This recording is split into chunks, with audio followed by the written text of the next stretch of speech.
회원 컨설팅 연구소에서 들려드리는 인문학 시사와 정법을 바탕으로 하고 있는데, 오늘은 논어 수리편 13번째 문장이 되겠습니다. 13번째 문장은 이제 논어를 공부를 하고 논어에 대해서 공자에 대해서 많은 이야기를 듣는 그 중에 내용이 오는 내용이 그런 내용인데, 예를 들어서 공자가 음악에 참 심취해 있고, 음악을 한번 듣고 배우면 쉽게 말해서 석 달 동안 고기 맛을 모르고 지냈다라고 아마 그런 내용을 많이 들어봤을 겁니다. 오늘은 바로 그런 내용입니다. 이제 그에 대해서 백그라운드하고 여기에 대해서 우리가 무엇을 배울 것인가, 저희 회원 생각 입장에서 말씀을 드리고자 합니다. 먼저 읽어드린다면, 자제, 제문소, 3월 부지육미하고 왈, 부도위악, 지지어사야라 라고 되어 있네요. 보니까 공자께서 어디에 옛날에 계실 때 소를 듣고, 옛날에는 이 사기에 보면 요 앞에 학기라는 말이 생략 있었는데, 논어 편집할 때는 학기라는 말이 빠져있다로 얘기를 하는데, 이거 빼고 얘기를 해보면, 옛날에 계실 때 소를 듣고 3개월 동안 부지, 몰랐다, 육미, 고기의 맛을 모르고 있었다. 그런데 그러고 있으면서 하신 말씀이 왈, 부도, 위악, 지지어사야라. 음악을 한다는 것이 여기에 도달할지는 부도, 나는 꿈에도 생각을 못했다라고 얘기를 하네요. 그런데 이제 여기 학기가 들어가면 배운다는 거잖아요. 배운다는 뜻인데, 그러니까 음악을 하는데 이 정도로 경지에 도달할지는 참으로 모르고 3개월 동안 고기 맛을 모르고 지냈다는 말이 좀 와닿지 않게 척 들으면 알겠지만 이런 내용인 것 같아요. 공자는 음악을 상당히 좋아를 했다고 했잖아요. 음악을 좋아하고, 남이 음악을 들으면, 이제 노래를 부르면 나도 그거를 따라하기 위해서 막 그걸 심취를 했대요. 그러다 보니까 뭘 하는 걸 잊어버렸다 이거죠. 그래서 그런 말이 나오는데, 하나 다시 보면 이 공자께서 옛날에 계실 때 요 소라는 말은 이 요순시대 때 순임금이 만든 음악이래요. 순임금인데 그걸 옛날에 계실 때 들었대요. 그러니까 들었으니까 그 음악에 대해서 자기도 한번 해보려고 노력을 했겠죠. 그렇죠? 그게 학기라는 거죠. 그러다 하다 보니까 3개월 동안 여기서는 6이라 해서 고기라고 얘기를 하는데, 공작씨는 고기도 좋아를 했다면, 여기는 단순히 고기보다는 음식 맛을 봐먹는 것까지도 잊어버리면서 음악에 심취해서 음악을 열심히 위악이라 그러거든요. 음악을 하려고 했는데 이 경지에 도달하기는 참 생각도 못했다. 이때 이사자잖아요. 어사야라 하는데, 이 정도의 경지를 말하는, 그러니까 요순시대 때 순임금이 음악을 그렇게 잘 만들었겠죠. 그러니까 통상 음악은 그러잖아요. 듣다 보면 마음이 편안하고 어떤 기분을 업시키기도 하고 조용하게 하잖아요. 그렇죠? 그만큼 요 소음악이 그만큼 좋았다 봅니다. 그래서 왜 제나라에 있을 때 소를 들었을까? 원래 그 요순시대 때 왜 음악이 여기 제나라에만 있었을까? 원래 요순의 순왕금의 이제 요순시대가 이제는 순임금 후예들이 옛날에 진나라에 있었을 때요. 진나라에 순임금 후손들이 세운 나라가 진나라인데, 진나라의 그 어떤 공자, 즉 왕자가 제나라로 망명을 했대요. 망명을 하다 보니, 그러다 보니까 요순시대 때 만든 음악이 그대로 이 옛날에 전수되는데, 이제 공자가 주유 천국을 주유 열국을 할 때 제나라에 한 4년 정도 있었다라고 역사에 기록하는데, 그때 제나라에 있을 때 그때 이제 순응님이 만든 소음악을 듣고 너무나 좋아서 자기도 그렇게 따라하려고 막 했나 봅니다. 학치. 그러다 보니까 밥 먹는 까지도 잊어버리고 열심히 했다 하다 보니까 순임금이 했던 그 불렀던 그 노래의 정성, 이 뜻이 뭔지 지극한 의미를 알게 된 거죠. 그죠? 어사야라. 이 정도로 도달할지는 진짜로 몰랐다. 순임금이 추구했던 그 가치 음악의 정도가 제가 점점 좀 더 깊게 해석해 드린다면 그렇다는 뜻이죠.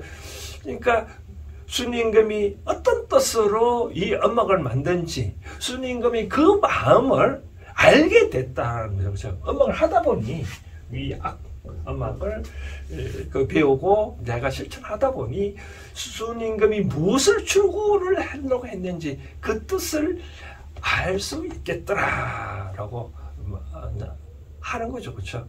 그러다 보니까 공자께서는 그만큼 노래에 심취를 하고 음악을 심취하고 그 정도의 과거에 순임금이 추구했던 그 의미를 대파악을 했다는 뜻은 그런 것은 공자가 아니면 참으로도 잘 모르겠죠. 그렇죠?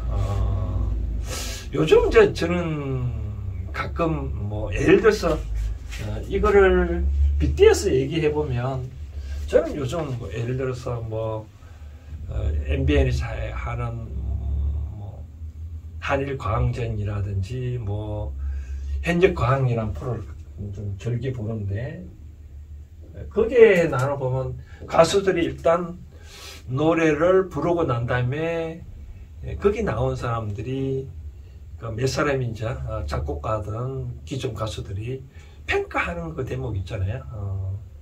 저는 이제 뭐 무심결에 막 좋다 나쁘다라고만 뭐 그 정도면 평가하는데, 그 평가 잘 나온 걸 평판을 들어보면 그 내가 인정을 할 수 있겠다. 이 가수가 어떤 마음으로 부르는지 그 평가자는 아는 것 같더라고요. 그래서 그만큼 아니까 그렇게 평가를 하겠죠. 그렇죠? 그러니까 어느 정도 경지에 도달하면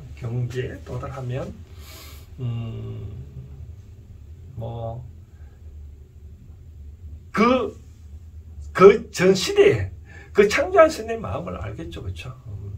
자, 그럼 이걸 이제 현대적으로 저는 여러분들 뭐를 알고 싶겠느냐라고 생각한다면, 이제 한 종교만 갖고 얘기를 하겠습니다. 종교를 갖고 어떤 얘기를 하냐면,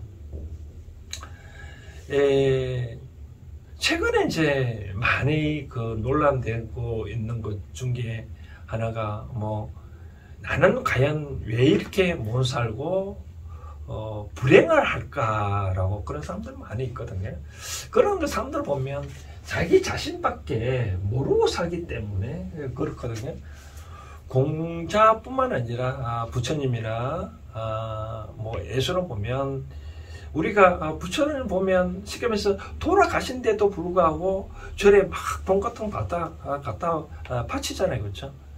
그러니까 부처의 삶을 보면 자기 자신을 위해서 삶을 사는 게 아니라 많은 사람들을 위해서 삶을 살다 보니 많은 사람이 따르는 거죠. 그렇죠? 우리가 부모와 자식 간의 입장에 따져보면 이게 부모 있고 여기 부모 아래 이렇게 자식이 있고 다른 사람이 있다면 부모의 입장을 따르는 사람은 자식밖에 없겠죠. 그렇죠? 부모가 자식을 위해서만 해줬고 다른 사람이 한 게 없으니까 다른 사람은 안 따르겠죠. 그렇죠?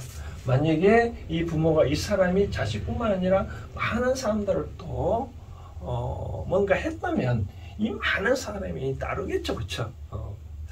이제 그렇기 때문에 예수나 부처 같은 그만큼 내가 다른 사람을 위해서 뭔가 모르게 삶을 살아왔기 때문에 그게 추종자들이 많다라고 얘기를 하는 거죠. 그래서 공자가 음악을 듣고 뭔가 모르게 심취를 그 경지를 깨달은 것은 순임금이 그만큼 이 어떤 뜻이 있다 이거겠죠. 그죠? 그걸 파악했기 때문에 공자가 뭐 3개월 동안 뭐 고기 맛도 음식 맛도 모르고까지 배웠을 때 희열을 느꼈다 했다시피 이제 가끔 여러분도 이제 그렇게 한번 삶을 살아보라고 말씀드리고 싶네. 이제는 내 자신을 위해서 삶을 사는 게 아니라 한 번쯤 내 주변에 누가 있는지, 과연 그분들을 위해서 내가 삶을 살아왔는지, 아니면 내 이제까지 나만 이익을 위해서 추구해 왔는지 한번 살펴보면 좋지 않겠나. 그걸 다른 표현을 하냐면 나만 위해서 살아왔다면 사인이겠죠. 그렇죠? 이렇게 사인이겠죠.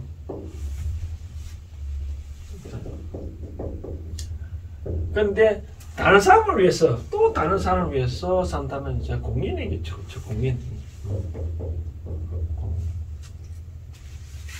한 번쯤 내가 사적으로만 내 인생을 살아가는지 공인으로 삶을 살아왔는지 한번 살펴보고, 공인으로서 삶을 한 번쯤 살아왔다면 그런 쪽으로도 한번 살다 보면 내 존재가 점점 빛나지 않겠느냐라고 말씀드리고 싶습니다. 이제 우리가 이렇게 많은 지혜의 말씀을 듣고 하는 거는 무엇 때문에 하느냐, 무명을 밝히는 거예요.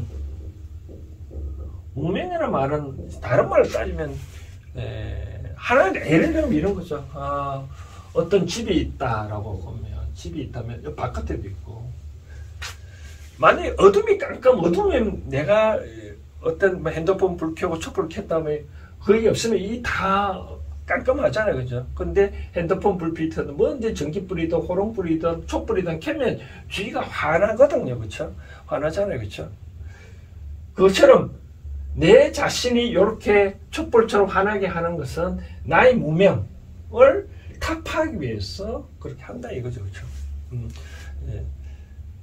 그런 차원에서 저는 이제 한 번 정도 내 자신의 문명을 타파하기 위해서 이제 한 번 정도 살펴보다 보면 이제 점점점 주위를 한 번 더 볼 수 있다는 거예요. 내 불빛이 밝으면 요 정도 밝으면 요밖에 모르니까, 요 정도밖에 모르니까 더 크게 닦으면 주위가 보인다 이거죠. 그러면 주위에 보면 또 다른 것도 볼 수도 있지 않겠냐. 공자는 그 학문을, 음악을 배우려고 3개월 동안 음식 맛도 잊어버리고 성인의 뜻을 알기 위해서 음악을 그렇게 하다 보니까 성인의 뜻을 알게 되는데, 여러분들도 이제 그러다 보니까 우리가 공자를 많이 칭송하잖아요. 그 정도의 경지에 오르다는 것은 우리가 뭔가 배울 점이 있지 않겠냐라고 생각하는데, 한 번쯤 저는 그렇게 생각하고 싶다. 이제 이 나의 삶 주위에 과연 저 사람이 나의 이웃들을 위해서, 나는 그 사람을 위해서 뭘 했고, 저 사람들이 어떠한 삶을 살기에 내가 현재 여기에 있는지, 그 사람들은 과연 나를 위해서 과연 뭐를 하고 있는지, 나는 상대방을 위해서 뭐를 하고 있는지를 한 점 살펴보면 좋지 않겠나. 한 번쯤 나도 한번 베풀 수 있는 삶을 살아본 걸로 한번 삶을 패턴을 한번 바꿨으면 좋겠다라고 말씀을 드리고 싶습니다. 그래서 공자께서는 엄마를 할 때 뭔가 모르게 빠져서 음식 맛을 잊을 정도로 열심히 하다 보니까 성인의 경지가 바로 이렇구나라는 것을 미처 몰랐던 얘기를 했다시피, 우리 삶도 가만 돌아보면 다 곳곳이 다 어떻게 보면 하나라도 불평불만할 것이 없다는 것을 알게 되는 거예요. 불평불만할 대상이 아무것도 없다. 다 감사할 수 있는 그런 존재들이지 않겠느냐라고 생각을 하시면 됩니다. 이 세상에 살면서 다 나름대로 존재가 있기 때문에, 내가 불평불만한다는 것은 내 뜻대로 안 되기 때문에, 내가 말을 했는데도 불구하고 상대방이 안 따라주는 거, 내가 상대방을 설득을 못 시키기 때문에 상대는 거기에 있는 것 뿐인데 내가 상대방을 설득 못 시켰다고 생각하지 않고 계속 나만 그렇게 탓하고 하니까, 그래서 이같이 이제 한 번 정도 자기 삶을 뒤돌아보고 내가 얼마나 많이 무지하고 무식했는지, 얼마나 많이 바보짓을 했는지 아마 알 수 있을 것 같아요. 그래서 그런 쪽으로 한번 자기 삶을 한번 뒤돌아보시면 좋겠다 말씀을 드리고 싶습니다.